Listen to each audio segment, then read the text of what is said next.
வாலி அப்படின்னு சொல்லப்படுற ஒருத்தர் மிகப்பெரிய பலசாலின்னு தெரிய வந்திருக்கு.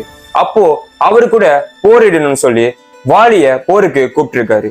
அப்போ வாலிக்கு என்ன சக்தி இருக்கு பாத்தீங்கன்னா, தன்னோட முன்னுக்கு யாரு போரிடுறாங்களோ அவங்களோட பாதி சக்தி வாலிக்கு தன்னால வந்துடும். அப்போ பாதி சக்தி வந்தனால அந்த போர்ல வாலி ஜெயிச்சிடுறாரு, ராவணன் தோத்துறாரு. அப்போ வாலி ராவணனை பார்த்து யாருப்பா நீன்னு கேட்டிருக்காரு. அதுக்கு ராவணன் நான் தான் இலங்கையோட மன்னன் சொல்லியிருக்காரு. உடனே ராவணன் இங்க வாலின்னு ஒருத்தர் மிகப்பெரிய பலசாலின்னு கேள்விப்பட்டேன், அதனால்தான் அவரு கூட போரிட்டு பார்க்கலான்னு முடிவு பண்ணேன், உங்க பலத்தை நான் பாராட்டுறேன்னு சொல்லி வாலிய ராவணன் பாராட்டிருக்காரு.